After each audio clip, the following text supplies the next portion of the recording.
Ce n'est pas la couleur de ta peau qui est importante, non. C'est ce que tu as et ce que tu poursuis. C'est pour dire que tout le monde peut réussir. Tout le monde. Tout le monde peut réussir. Donc il faut savoir les secrets et pratiquer ces secrets. On est ensemble, on dit Amen.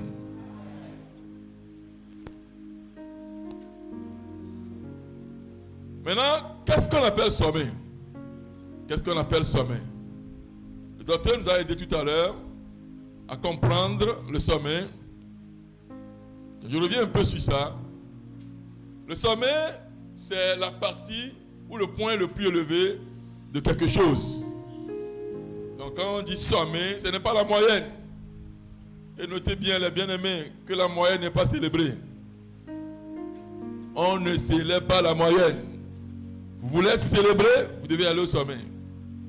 Vous avez vu, une fois on a présenté à la télévision quelqu'un qui allait au bac et qui a eu 10 comme moyenne. On dit, ah, il a essayé quand même. Il a eu 10. Non. Non et non. Quand vous avez 18, 19, c'est au Togo, non? Quelqu'un a eu 20.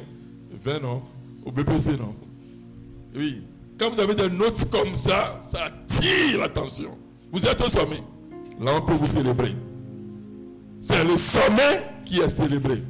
Donc, le sommet, c'est quoi? C'est le point le plus élevé. Il s'agit du poste le plus important, du rang le plus élevé et de la personne qui l'occupe. Là, vous êtes au sommet. Je te vois aller au sommet au nom de Jésus. Le sommet, c'est la meilleure partie ou session de quelque chose. C'est le niveau d'excellence. Le niveau d'excellence. On dira, vous êtes au sommet. Vous êtes au sommet. Écoutez-moi, bien-aimé. Tout le monde peut aller au sommet. Si tout le monde peut payer le prix. Si tout le monde connaît les secrets et pratique. Ce n'est pas pour les élites. Ce n'est pas pour les élites. Ce n'est pas pour une catégorie de personnes. Non.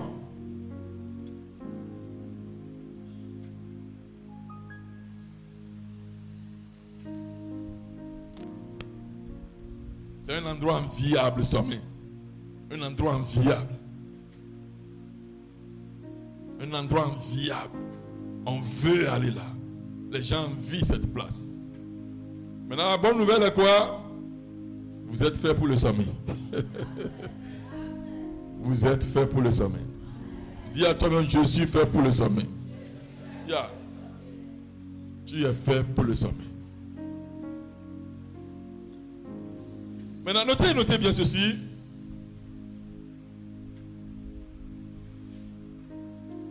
Aller au sommet, c'est pour tout le monde. Je dirais que c'est gratuit.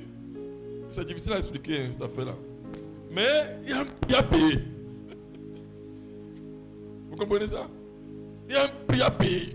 C'est gratuit, hein? Mais il y a un prix à payer. Oui, ça. On dit la chose est gratuite. C'est que tout le monde peut accéder. Mais tout le monde peut l'avoir. Mais il y a un prix à payer. Ça veut dire quoi? Que quiconque paie le prix est au sommet.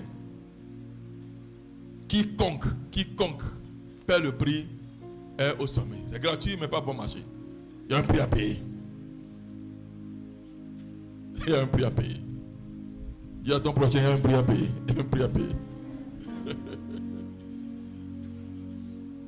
Alors, que devons-nous faire pour être au sommet spirituellement, matériellement et financièrement? Parce que le docteur l'a expliqué, le sommet c'est dans beaucoup de domaines. Que devons-nous faire? Maintenant, écoutez ceci. J'ai aimé trop ces citations. Tout le monde regarde l'écran? Tout le monde regarde l'écran? Ceux qui regardent la bougie, la main, je vais voir. Voilà.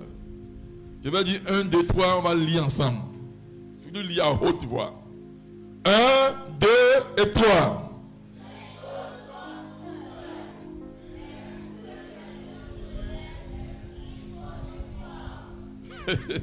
Vous voyez ça?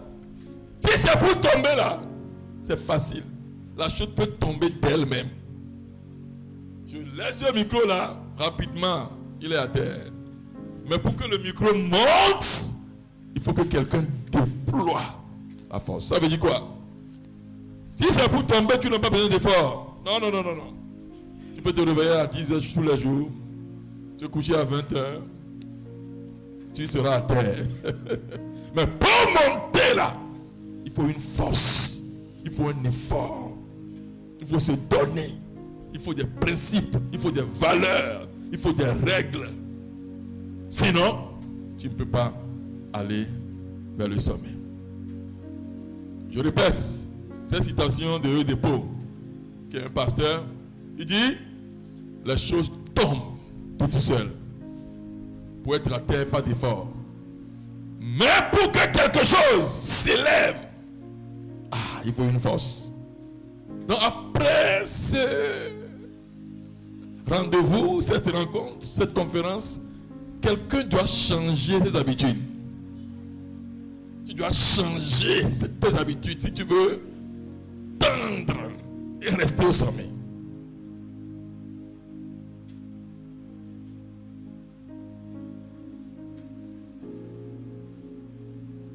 Ok. Pensez à ceci. Les grands personnages de l'histoire ne sont que des produits des principes. Vous comprenez ça? Je vous demande maintenant des leaders que vous connaissez.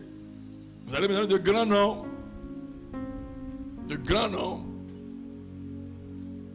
John Maxwell, Barack Obama, des grands noms. Mais au fait, vous savez qu'ils sont nés un jour comme vous. Nuit. Ils ne sont pas extraordinaires. Ce qui a fait d'eux des êtres extraordinaires, c'est les principes qu'ils avaient dans leur vie. Ils ont des secrets. Ils ont des valeurs. Ils savent des choses qu'ils pratiquent quotidiennement. Personne n'est grand. On devient grand en pratiquant des principes. Et j'ai une bonne nouvelle pour toi, ce n'est pas encore tard. Tu peux décider aujourd'hui.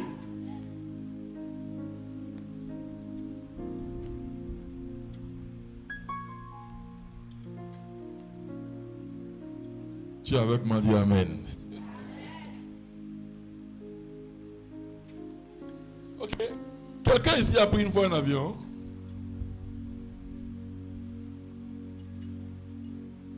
Quelqu'un ici a pris une fois un avion? Si oui, bouge la main, je vais voir. Je lève ma voix, je prie pour vous. Vous aurez de faveur.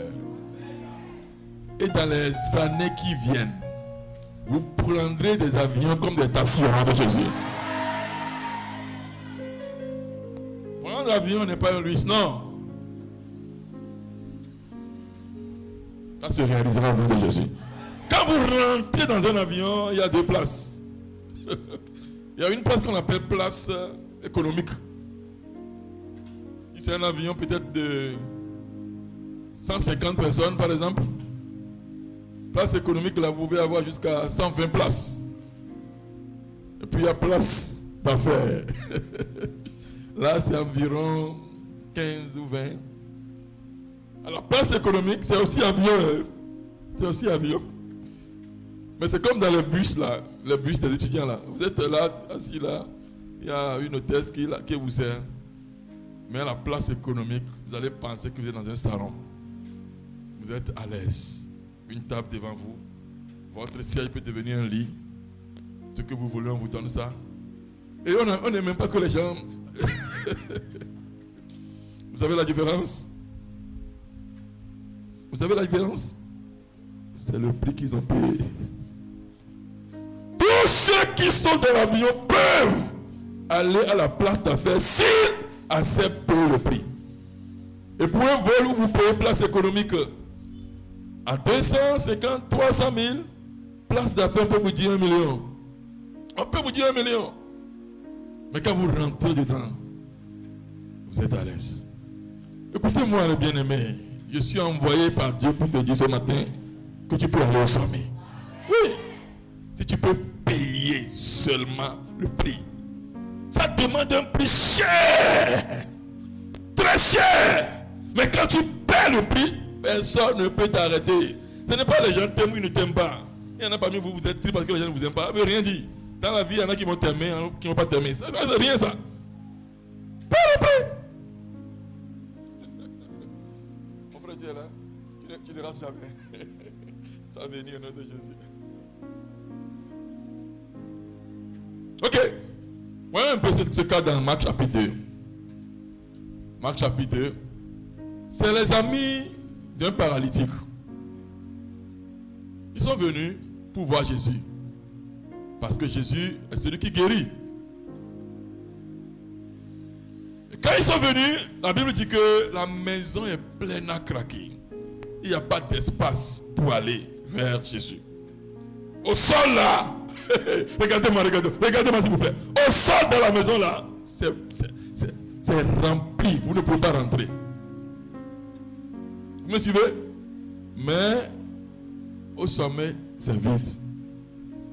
Le toit était vide. Vous me suivez un peu? Les jeunes de la conférence là, vous me suivez? La maison où Jésus était là, il y a du monde où vous ne pouvez même pas passer. Mais sur le toit au sommet là, c'est vide. Ils ont dit oui. Pour accéder au sommet, vous savez pourquoi c'est vide? Il y a beaucoup de prix à payer pour aller au sommet. Dans Marc chapitre 2, la Bible dit les 4 amis, ils ont dit nous allons payer le prix. Ils ont grimpé pour aller au sommet. Ils ont payé plus de prix. Ils ont enlevé les tôles. Ils ont fait descendre leur ami malade. Inutile de vous dire que leur ami a été guéri. Quand vous payez le prix du sommet, vous avez le résultat du sommet. Vous me suivez? Tu paies le prix du sommet. Tu as le résultat du sommet. Mais tu paies le prix du bas, tu es confondu à la masse. Et ils sont nombreux à la masse. Ils sont très nombreux en bas. Ok, je parle trop. Allons-y. Je vais vous montrer seulement 6 secrets pour accéder au sommet. Tu veux aller loin? 6 secrets pour aller loin. Le premier secret, bien aimé, il faut avoir la vision. Il faut avoir la vision.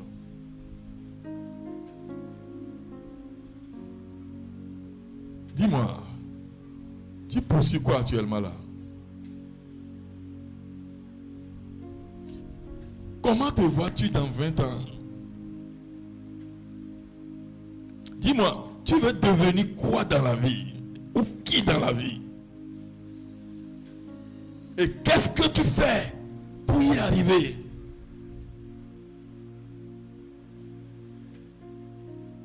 Tous ceux qui sont allés au sommet, c'est des gens qui ont tous ce qu'on appelle la vision. Ils avaient une maquette dans la tête. Ils avaient une idée, une vision, une image mentale. Et ils ont travaillé pour y arriver.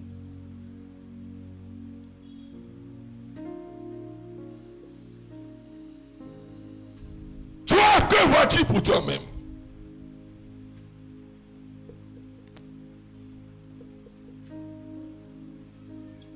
Comment te vois-tu dans 10 ans?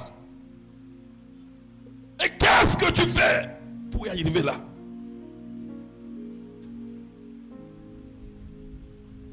Écoutez-moi, tous ceux qui vivent par la chance ou le hasard finissent toujours en bas. Aucune programmation pour sa vie, aucune vision, aucun élément poursuivi. Ils vivent simplement, aucun rêve. Ils finissent toujours en bas. Dans le livre de Genèse, Joseph dit, j'ai rêvé. Ses frères ont dit, ah, toi tu es en retourné en bas. Mais c'est mon rêve. Vous aussi rêvez.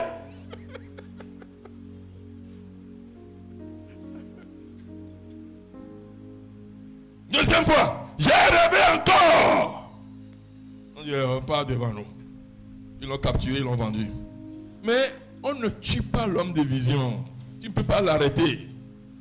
Quelqu'un qui est un fanatique, un accro de vision, tu ne peux pas l'arrêter. Tu ne peux pas l'arrêter. Quand il y a vision et provision, il va accomplir forcément la vision.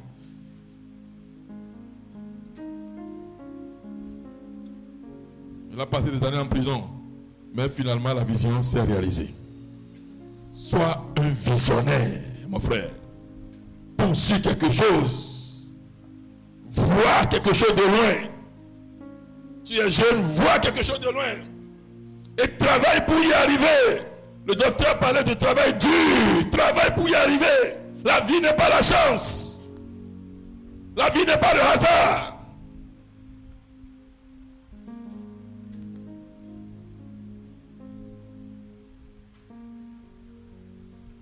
Dans le livre de Paul et Nenche dont je parlais tout à l'heure, il parle de deux jeunes qui n'ont pas fini la classe, je dirais le lycée. Le lycée, c'est au Togo, on parle de lycée. Le second cycle, voilà. Ils n'ont pas fini. Et Paul et Nenche dit, il veut voyager un jour, les avions à l'aéroport. Il dit, mais vous là, vous deux là, c'est des frères. Vous là. Quelle est votre vision? Et les jeunes ont dit, nous voulons devenir pilotes. Pilotes. Ils n'ont pas fini le cours secondaire là. Pour être pilote, tout le monde sait. Pour faire l'université, faire le concours, réussir, aller faire des formations. Mais il dit, les jeunes étaient décidés tellement qu'ils sont venus voir les avions. Il dit, nous voulons devenir pilotes. Ils sont allés à l'aéroport pour voir l'avion. Nous voulons devenir des pilotes. Inutile de dire qu'à la fin, ils sont devenus pilotes. Quand la vision est forte en toi, rien ne peut t'arrêter. Il y en a parmi vous, vous n'avez rien que vous poursuivez. Rien. C'est pourquoi n'importe qui peut vous tromper. C'est pourquoi aujourd'hui, tu commences telle filière, tu abandonnes. Tu commences autre chose, tu abandonnes. Tu apprends que sur le net maintenant, on travaille pour une entreprise, on a de l'argent, tu commences et que tu as dit tu vacilles. Tu vacilles. Non, sois focalisé. Ça peut durer, mais ça va se réaliser. Peux-tu me dire amen? Amen. Ok. On a trop à dire. J'ai fini avec la vision.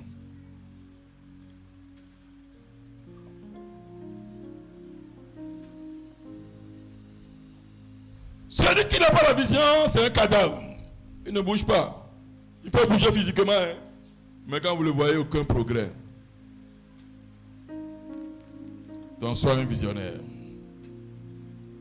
Sois un visionnaire. Ok, deuxième élément. Deuxième élément.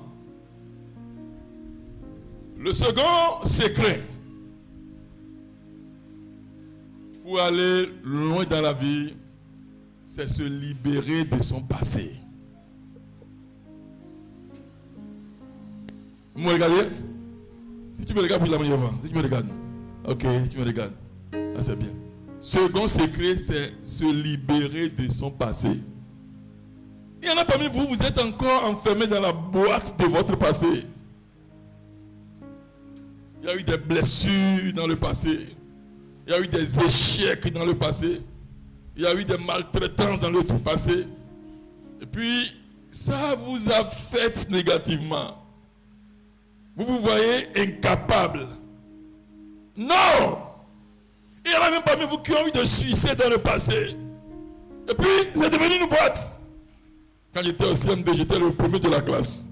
Quand j'étais au CM2, j'étais le premier de la classe. C'est fini? C'est fini? Tu parles de 7 ans là. C'est fini?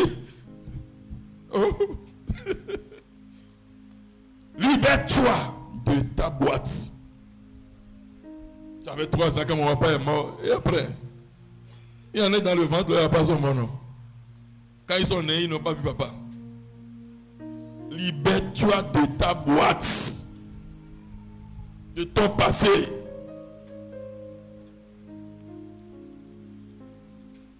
Alléluia. Seul ceux qui vont loin dans la vie, c'est ceux qui ont pu surmonter leur passé, qui sont libérés de leur passé.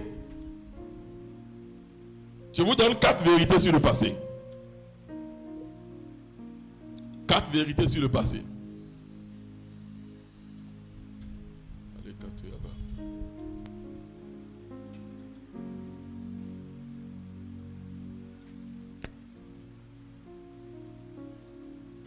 Vous pouvez apprendre du passé afin de diriger l'avenir, mais vous ne pouvez pas vivre dans le passé et diriger le futur. C'est impossible.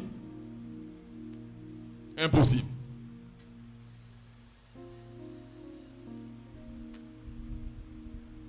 Dans la Bible, Dieu dit à son peuple même de ne plus penser aux événements passés. Parce que Dieu veut faire une nouvelle chose. Il dit même dans le désert, il va tracer un chemin. Voyons ce verset rapidement. Regardez-moi s'il vous plaît. Regardez-moi s'il vous plaît. Dieu dit, Ésaïe 43, 18, 19. Il dit, tu vois, hein, Dieu, c'est Dieu qui parle. Hein. Il dit, je vais faire une nouvelle chose qui est sur le point d'arriver. Mais avant de dire ça, Dieu dit, ne pensez plus aux événements passés. Vous voyez ça?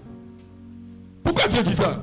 Si tu es accroché au passé, même la nouvelle chose que Dieu est en train de faire, tu ne vas pas voir ça. Si tu es accroché au passé là, Dieu peut être en train de faire de nouvelles choses, hein, mais tu ne vas pas voir ça. C'est pourquoi il commence par dire, ne pensez plus aux événements passés. Libérez-vous de votre passé. Parce que je peux faire encore une nouvelle chose pour vous.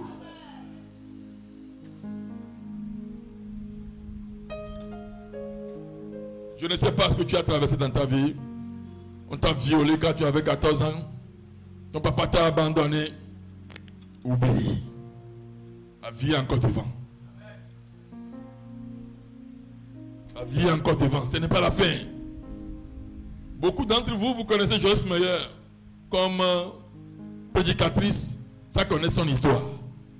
C'est une fille qui a été torturée, violée par son propre papa plusieurs fois. Mais aujourd'hui, elle est célèbre. Pourquoi? Elle a pu se libérer de ce passé. Ne permets pas à ton passé de t'enfermer. Non. Ok. 4 vérités sur le passé. 1. Ceux qui font face à l'arrière n'ont pas leur place devant. Si toi, c'est seulement derrière, tu regardes. Derrière, tu regardes, tu veux aller devant, mais tu es tourné, tu veux face à l'arrière. Tu peux pas aller devant.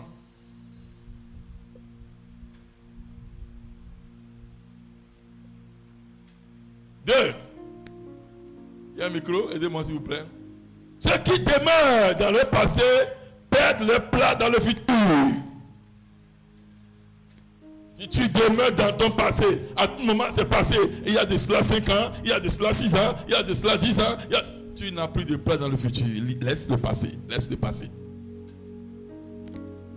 3, qui veut m'aider à lire? Quelqu'un peut m'aider? Ah, tu as le micro, oui. Allons-y. 3 maintenant.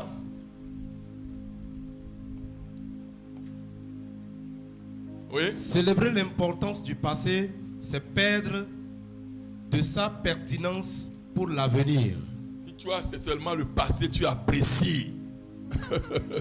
Le futur sera difficile pour toi. N'apprécie pas trop le passé. 4.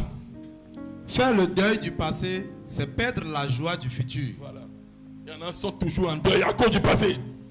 Vous savez, j'ai été orpheline. Hein. J'ai été orpheline. Mon papa est décédé quand j'avais 7 ans. J'ai été orpheline. C'est à cause de ça que je ne suis pas allé à l'école. Je n'ai même pas appris un métier. J'ai été orpheline à 7 ans. Tu as quel âge maintenant? 27 ans. Mais j'ai été orpheline à 7 ans. J'ai été orpheline, c'est à cause de ça. Quand tu fais le deuil du passé, tu perds la joie du futur. La vie est un don. Si tu n'es pas mortu en vie, tu peux encore. Tu peux.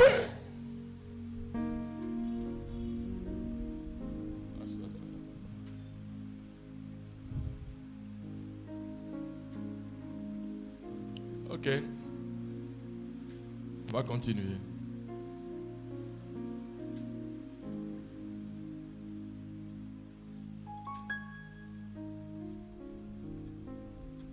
Voyons quelques personnages qui ont pu facilement oublier leur passé. Pensez à un homme qu'on appelle Joseph. Joseph avait 17 ans quand ses frères, à cause de la jalousie, l'ont vendu. Arrivé à Joseph, en Égypte, Joseph n'a même pas été libre longtemps. Rapidement, l'a jeté en prison. 13 ans en prison. Mais le monsieur n'a pas laissé son passé l'influencer. Il n'a pas laissé son passé l'influencer. Il peut dire, mes frères m'ont vendu, c'est fini pour moi. Oh, arrivé là, on a menti sur mon compte. Où est Dieu? J'ai passé mon temps en prison. Où est Dieu? Non. Il était toujours fort spirituellement. Mentalement toujours fort. Communiquer avec Dieu. Parce qu'il a pu interpréter un rêve. Vous ne pouvez pas manifester un don si vous n'êtes pas en communion avec Dieu. Donc même en prison, le monsieur a demeuré en communion avec Dieu. Même en prison. Et au moment opportun, il est allé au sommet. Voyons un monsieur comme Daniel. Babylone. C'est un eunuque. Esclave. Mais rapidement, il est allé au sommet. Parce qu'il a oublié le passé. Une fille comme Esther. Orpheline et esclave. Mais rapidement, sommet. Donc, je veux dire à quelqu'un, ne laisse pas ton passé te retenir. Non. Libère-toi du passé pour pouvoir monter au sommet. Troisième élément, c'est la responsabilité. Vous ne pouvez pas être au sommet si vous n'êtes pas responsable. Il faut être responsable. Il faut être responsable. C'est très important. Qu'est-ce que la loi du succès dit? Qu'il n'y a pas de succès sans l'acceptation de responsabilité. C'est John Maxwell qui a dit cela. Jeune, tu veux aller loin? Sois responsable. Tu veux aller loin, non? Sois responsable. Voyons rapidement ce que ça signifie être responsable. Les responsables, qu'est-ce qu'ils font? Ils s'assurent que le travail est fini. Celui qui veut aller au sommet doit adopter une attitude de dur labeur et de rigueur en se fixant les objectifs. Un responsable, quand il commence un travail, il achève cela. Il n'abandonne parce qu'il a commencé. Oui, vas-y mon frère. Ils sont prêts à aller au-delà. Voilà. Les gens responsables ne s'occupent pas des futilités. Oui. Ils voient toujours la fin de ce qu'ils ont commencé. Ceux qui sont responsables ne prennent pas le temps pour des futilités. Il y en a parmi vous, vous passez 2 heures, 3 heures, 4 heures pour se distraire sur WhatsApp, pour se distraire sur TikTok. Non.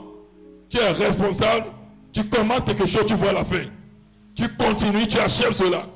Ils ne perdent pas le temps pour rien du tout. Non. 3. Ils sont motivés par l'excellence. Oui. L'excellence est une grande force de motivation. Ceux qui désirent l'excellence font des travaux acharnés. Voilà. Les responsables sont motivés par l'excellence. Tout ce qu'ils font, ils veulent bien faire la chose. Ils veulent bien faire. Je vous ai dit tout à l'heure qu'on ne serait pas la moyenne. Ils veulent bien faire. Ils font, ce n'est pas ça, ils reprennent encore. Ils corrigent, ils reprennent encore. Ils corrigent, ils reprennent encore. Ça veut dire que le travail prend le temps. C'est le travail qui prend le temps. Pas la distraction. Le problème que la jeunesse africaine a aujourd'hui, c'est ça, la danse. La danse. On danse jusqu'au point où on ne fait pas l'essentiel. La danse, c'est la distraction, c'est le loisir. Mais il faut faire l'essentiel. J'ai suivi une vidéo sur TikTok. Les Noirs dansent. Les Noirs dansent.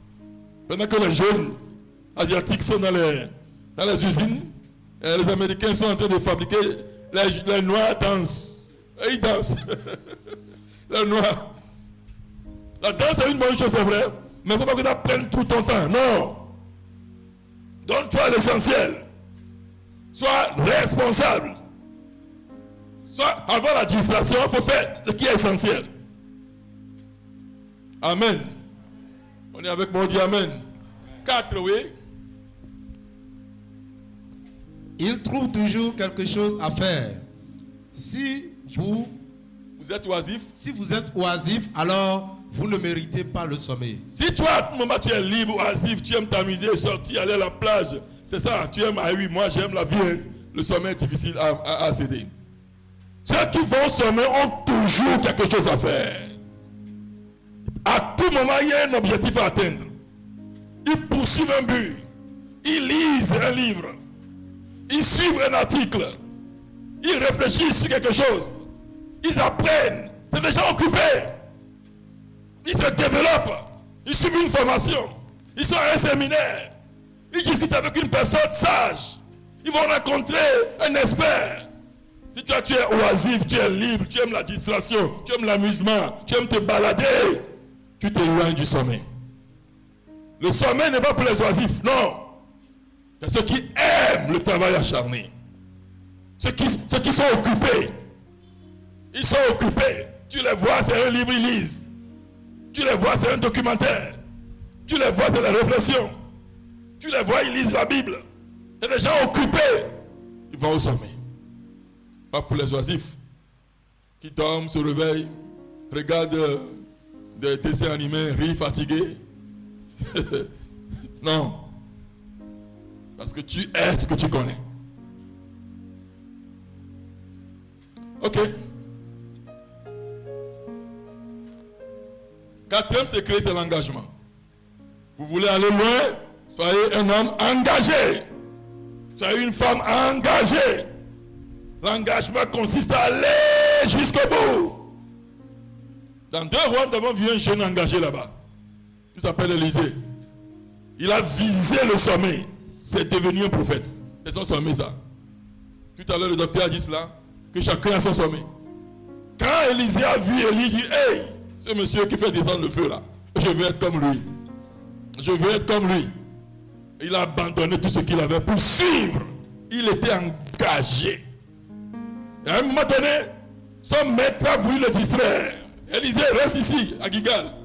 Il dit, non, je suis engagé. Reste ici à Bethel. Il dit, non, tu ne peux pas me garder, je suis engagé. Reste ici à Jéricho. Il dit, non, je suis engagé là.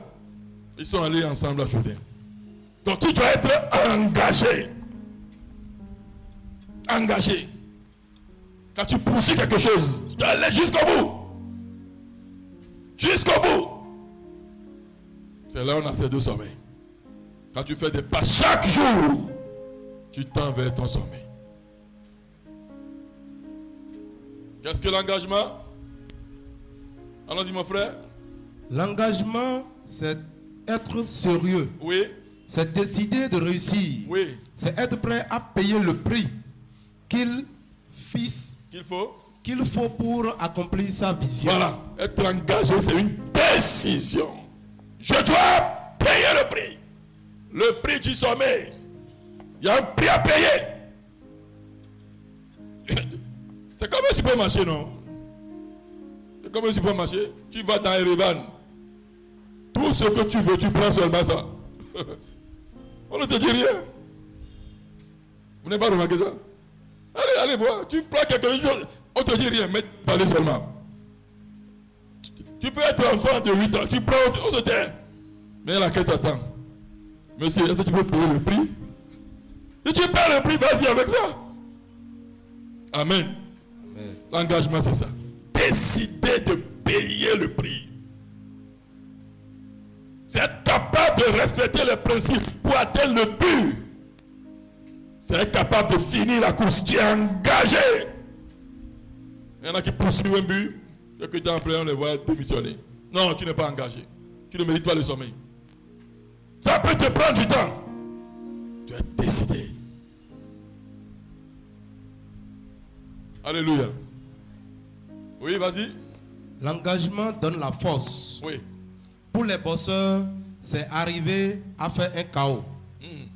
Pour les coureurs, c'est arriver à dépasser les autres avec un écart assez considérable. Quand tu es engagé, tu as la force. Quand quelqu'un est engagé, vous le voyez dans la force. C'est comme les bosseurs. Il s'entraîne au point où il veut que quand il va donner un coup de poing à l'adversaire, là, qu'il soit à terre. À cause de ça, là, il donne des coups de poing à des sacs, des poids lourds pendant des heures Parce que ce qu'il vit, c'est quoi? On ne fera pas tout le nombre de rangs là. Non, non, non. Quand il va recevoir un coup là, qu'il soit à terre, qu'on compte 1, 2, 3, 4, qu'il soit à terre. On dit voilà, il a gagné pas KO. C'est un homme engagé. Et ça vient quand on fait assez d'entraînement. Quand on fait assez, tu donnes du temps à ton travail. Tu es engagé.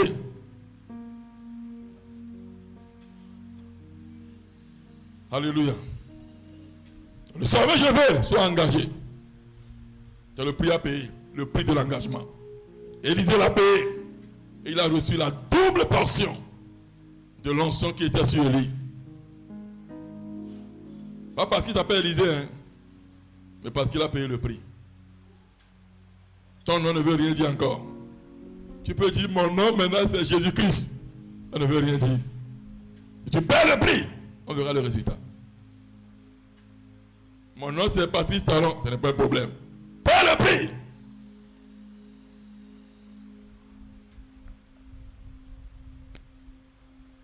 D'où vient l'engagement? Ça vient du cœur. Ça vient du cœur. Tu dois décider intérieurement.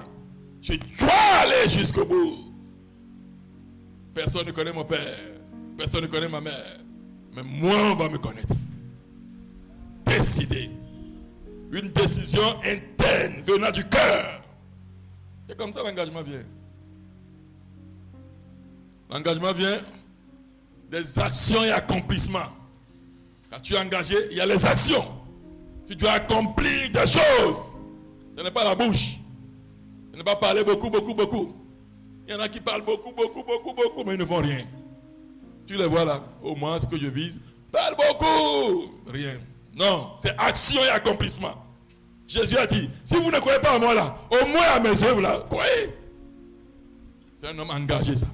Vous pouvez me haïr, mais mes œuvres parlent pour moi. Quand tu es engagé, on verra les actions que tu mènes. On verra aussi les accomplissements. Qu'un invité de dise Amen. Amen. L'engagement vient aussi par les témoignages. Quand on lit les témoignages, on écoute les témoignages, ça stimule cet être engagé. C'est pourquoi une chose que tu dois lire aussi, c'est la biographie des grands hommes. Si tu n'as pas encore ce livre, la cherche, ou bien va sur le net. Les grands hommes là, tape leur biographie. Quand tu écoutes, tu vois ce qu'ils ont fait, ça défie, ça révolte, ça te stimule et tu veux faire. Quand tu vois qu'ils sont des gens ordinaires comme toi, il y en a qui ont perdu le papa très tôt, qui ont vécu difficilement, mais qui sont, quand tu écoutes leur histoire, ça te défie. Donc, lis souvent cela, la biographie des grands hommes de Dieu. Grands hommes dans la vie, grands hommes de Dieu. Les témoignages stimulent l'engagement. Ce que tu écoutes dans l'engagement, n'oubliez pas, la foi vient de ce qu'on entend. Ce que tu écoutes te stimule à l'engagement.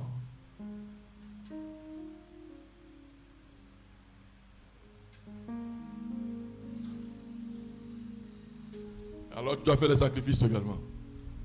Ok, dans la Bible, on a vu les hommes engagés. David est un homme engagé. Très engagé. Il a vu Goliath. Les gens ont peur, disent non. Moi, je vais le tuer. C'est une opportunité. C'est parce qu'il était engagé. Très engagé. Parce qu'il faisait les exercices avant, dans la brousse. Nous avons vu aussi les 3 Hébreux qui n'ont pas peur du roi. Donc pour être engagé, ce n'est pas ta position. Non. Le niveau où tu es actuellement, tu peux être engagé. Ce n'est pas quand je serai le pasteur, quand je serai... Non. Tu peux être engagé là où tu es actuellement. Quand je serai le responsable de l'intercession, non, tu mens. Tu peux être engagé maintenant. Quand je vais avoir mon bac, non, maintenant tu peux être engagé. Ce n'est pas la position. C'est l'engagement maintenant qui va t'amener là où tu veux. Ok. Autre élément, c'est le courage. Si tu aimes te décourager vite là, tu ne peux pas aller au sommet. Parce que tout ne réussit pas au premier coup. Des fois on échoue. Et on a vu la fois passée que l'échec n'est pas la fin. Donc tu dois être courageux. Des fois tu échoues. Tu tentes, tu échoues encore. Tu tentes, tu échoues encore. Mais quand tu es persévérant, tu vas réussir finalement. Donc le courage est un secret. Sois courageux. Celui qui a perdu l'argent n'a rien perdu encore. Mais quand tu perds le courage, tu as tout perdu. Sois courageux dans la vie. La vie te donnera des coups. Assez de coups même. Mais sois courageux. Les gens vont te décevoir. Les amis vont te trahir. Les gens vont t'abandonner. Mais sois courageux. Je réfléchis toujours sur Josué. Je ne sais pas si vous connaissez Josué. Vous le connaissez, non? Il habite où? Cotonou, bien Calavi.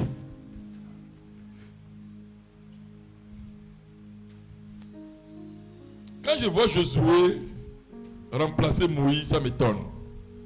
Parce qu'il n'y a pas match. Regardez Josué, sa fille. Regardez Moïse. Avant qu'on introduise Josué, rien d'extraordinaire. Non. Moïse, on l'a vu. Il a parlé avec Dieu dans le buisson ardent.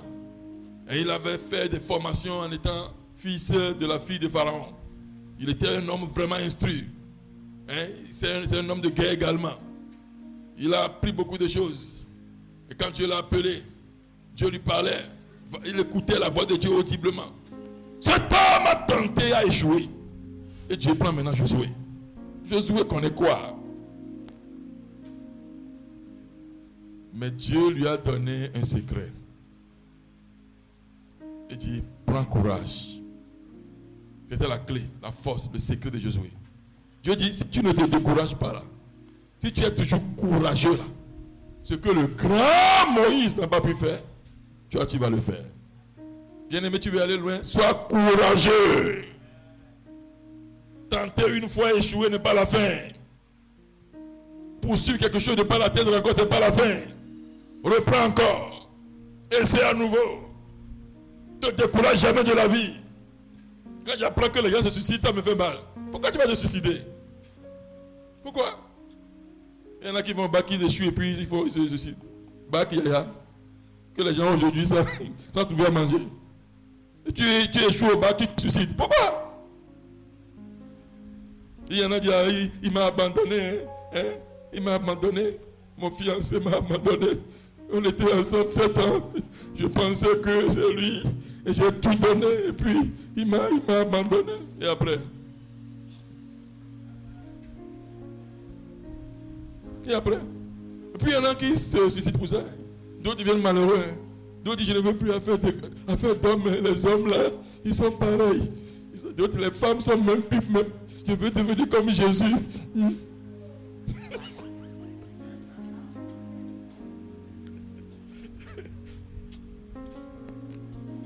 Si tu as abandonné, tu sais pourquoi? Parce que tu ne vaux plus que lui. C'est pourquoi il a abandonné. Oui. Oui, c'est ça. Ce n'est pas lui. Tu as de la valeur plus que lui. Il ne te mérite pas. C'est pourquoi Dieu l'a chassé. Enfin, il ne t'a pas abandonné. Dieu l'a chassé. Oui.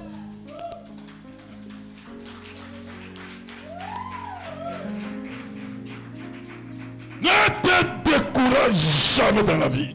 Tant que tu continues pas à respirer. Bats-toi. Le sommet t'attend. Bats-toi, bats-toi, bats-toi, bats-toi.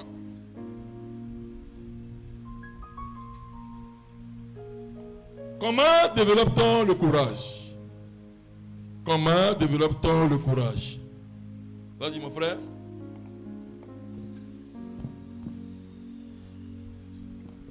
Il vient par la victoire interne. Voilà, ça commence par l'intérieur, du cœur.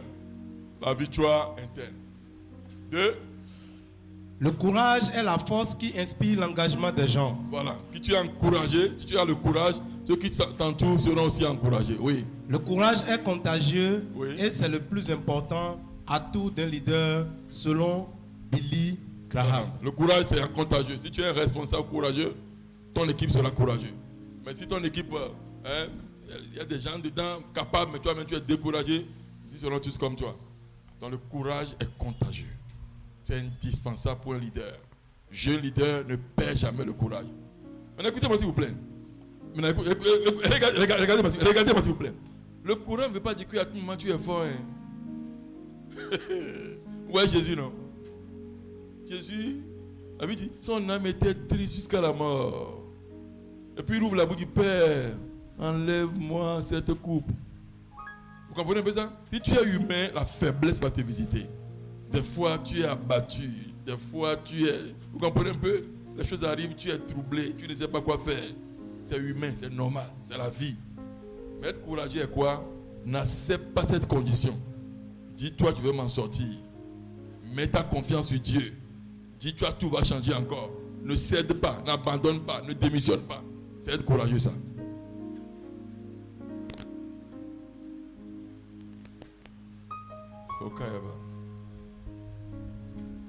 Ok, ton niveau de courage sera le niveau de ton exploit. Plus tu es courageux, plus tu as de l'exploit. Ok, 6e compétence, je pense que c'est le dernier. 6e secret, oui, vas-y mon frère. La compétence. Voilà. Au-delà de tout, sois compétent. Le pasteur l'a dit, j'ai plus revenu sur ça. Il faut prier, c'est important. Il faut que Dieu soit de ton côté. Mais sois aussi compétent. Dans Proverbe 22, la Bible dit, au verset 29, si tu vois un homme compétent, un homme habile dans son ouvrage, il ne se tient pas auprès des gens obscurs, mais il se tient auprès des rois. Ça veut dire quoi? Si tu es compétent, les rois vont solliciter tes services. Le sommet est garanti pour toi si tu es compétent. Donc travaille pour être compétent. Compétent. Dans ce que tu fais, sois compétent. Il ne faut pas bâcler. Il ne faut pas bâcler. Il ne faut pas bâcler. Ceux qui bâclent là, leur service, c'est la classe moyenne qui demande ça. Mais ceux qui sont compétents, c'est le sommet qui demande ça. Le président a toujours un coiffeur. Vous savez ça, non? Le président a toujours un jardinier. Vous savez ça, non?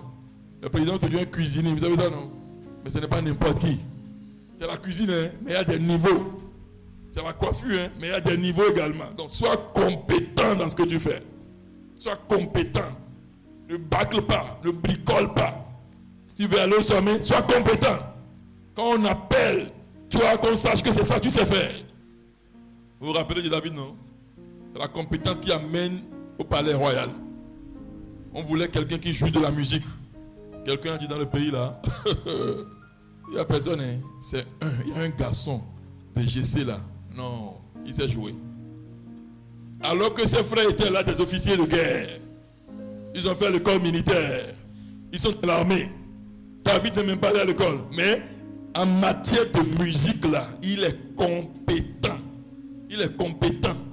Il est compétent. Quand il joue musique là, même un démon peut quitter. C'est ce qui l'a amené au palais royal. Donc sois compétent dans ce que tu fais. Maîtrise cela. Maîtrise parfaitement cela. Et pour maîtriser, on donne du temps à cela. C'est ça qui amène au sommet.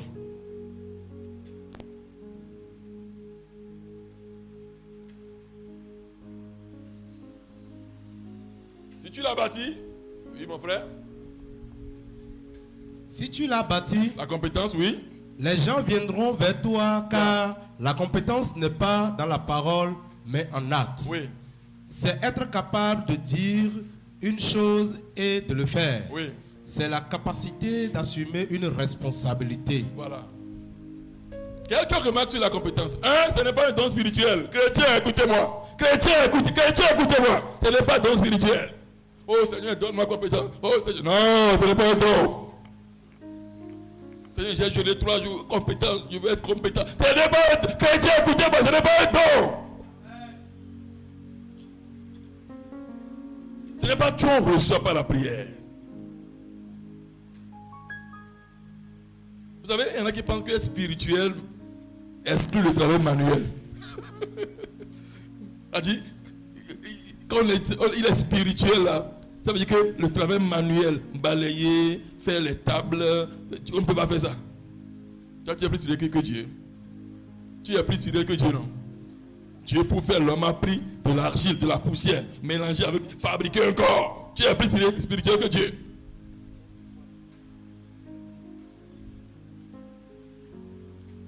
Donc, ce n'est pas un don spirituel. On ne prie pas pour cela. 2. Vas-y, mon frère. Elle est le fruit d'un dur labeur. C'est quand on travaille dur, on devient compétent. Tu fais, tu refais, tu refais. refais, tu fais, tu deviens compétent.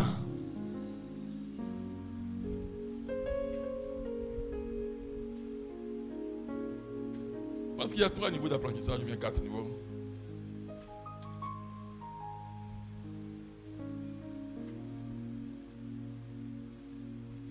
Je ne sais pas que je ne sais pas. Premier niveau. Un ignorant chronique. Il ne sait même pas qu'il ne sait pas. Deuxième niveau. Je sais maintenant que je ne sais pas. Ignorant conscient. Il ne sait pas, mais il sait qu'au moins il ne sait pas. Troisième niveau. Je sais que je sais que je ne sais pas. C'est ça, non? Très bien, je sais que je sais, c'est ça. Je sais que je sais. Je sais que je sais. Ça, c'est quelqu'un qui est compétent déjà. Je sais que je sais. Dernier niveau. Je ne sais pas que je sais. C'est les experts. Il fait tellement que les gens disent, mais tu je ne sais pas. Mais quand tu interviens, ah bon? C'est naturel pour moi. Il est expert. Il a tellement fait que c'est devenu sa deuxième nature. La compétence vient de Dieu là-bas. Répétition. Tu fais, tu reprends, tu fais, tu veilles, tu reprends, tu fais, tu ne dors pas, tu reprends, tu fais, tu travailles. Finalement, tu es compétent.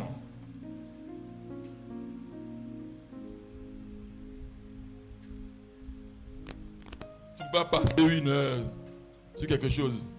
Quelqu'un va passer 10 heures. Vous serez les mêmes. C'est faux. Tu peux prier 9 heures. La différence serait là, mon frère. Mon frère, allons-y 3. Elle est le résultat du travail des années. Oui, c'est les années d'activité qui donnent la compétence. Les experts, ils prennent à 7 années. C'est pourquoi vous qui aimez des formations de 3 mois pour tout le monde pas travailler. C'est bien, hein, mais tu n'es pas expert encore. En plus de ça, maintenant, mettez dans une autre formation qui va durer 7 ans, qui va durer 4 ans. Personne ne devient docteur en 2 ans. Non, tu vas tuer les gens. 7 ans bien comptés. Tu vas échouer même si tu ne travailles pas bien. Au moins 12 de moyenne. Parce que tu dois être compétent. Tu vas traiter avec la vie des hommes là. Donc c'est le nombre d'années passées pour étudier qui permet qu'on est compétent. Donc ne sois pas rapide. Ne sois pas pressé dans la vie. La vie n'a pas de raccourci. Ne sois pas pressé. Ne sois pas pressé. On peut continuer, non? Ok. 4 maintenant. Elle est le résultat d'une vision. Oui. Elle est le fruit d'un engagement. Ils ont compris. Elle est la conséquence d'un choix. Ils ont compris ça aussi. Comment vient la compétence? Par un engagement journalier. C'est comme les footballeurs. Tous les jours, ils sont sur le terrain, en train de faire des entraînements. Tous les jours, ils tirent. Quand vous voyez qui est le meilleur joueur aujourd'hui, c'est Messi. Il y a les amis de Ronaldo qui vont te battre maintenant. Qui est le meilleur joueur aujourd'hui sur la terre? Messi, 8 ballons d'or. Ok? Il y a qui encore? Ils sont 2 noms à se rivaliser entre eux. Cristiano. Si vous voyez comment ces gens s'entraînent tous les jours, quand Cristiano tire un coup franc depuis le centre et ça rentre dans le filet, vous pensez que c'est un hasard? Non! Il a tiré ce coup franc là, comme ça là, plus de 100 fois déjà. Il a dit, mettre la balle à cet endroit et tirer là. Il a déjà tenté toutes les fois déjà. Donc le jour J, il essaie encore et ce gardien était incapable d'arrêter. C'est ça sa victoire.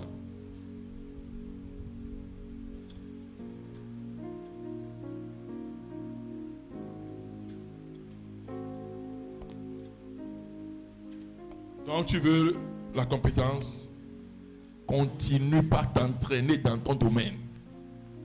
Continue par t'entraîner dans ton domaine. Continue. Ce n'est pas une seule fois. Adieu, c'est faux. Ce n'est pas parce qu'il y en a qui comptent sur le talent. Le don n'est pas suffisant. C'est comme les chantres. Il y a des chantres, quand ils viennent ici, maintenant ils prennent le micro, vous êtes fatigués. mais vous allez danser fatigué. Parce qu'ils ont le don pour eux. Mais ce n'est pas suffisant. Tu veux devenir un chanteur international, entraînement. Continue pas à apprendre. Continue pas à travailler chaque jour.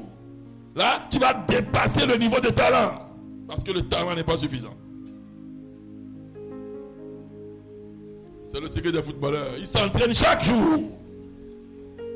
Et c'est là, à la Coupe du Monde, il tire un coup franc. Tout le monde crie que ah! Ça, c'est 180 km/h. Il a déjà fait ça plusieurs fois. C'est la recherche continue du progrès. C'est l'application, c'est le sacrifice. Ok, j'ai fini. Si tu n'as pas encore reçu Jésus dans ta vie comme ton Seigneur Sauveur, tu es en train de faire une grande erreur. La vie sans Christ n'est pleine que de crises. Et tu n'es pas en sécurité si tu n'as pas Jésus. Parce que l'éternité existe vraiment. L'enfer est une réalité. Et le ciel existe. Donc aujourd'hui, c'est le meilleur moment pour toi de donner ta vie à Jésus. Si tu es chrétien, mais tu vacilles, tantôt engagé, tantôt tu laisses, tantôt tu vas à l'église, tantôt tu abandonnes, tu es en train de faire de graves erreurs. Parce que pour aller au sommet, c'est Dieu. C'est Dieu qui amène au sommet. Il y a le travail, il y a la vision, il y a la compétence, il y a l'engagement, il y a le courage. Mais il y a avant tout Dieu qui peut être premier et mourir subitement. On a vu ça. Premier sans deuxième, subitement il est mort. Parce que sa vie n'est pas cachée en quelque chose.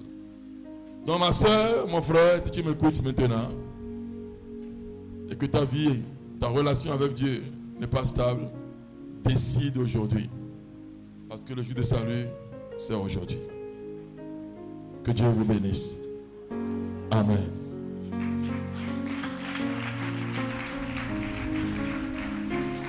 On va se lever pour prier. Nous allons prier 2-3 requêtes.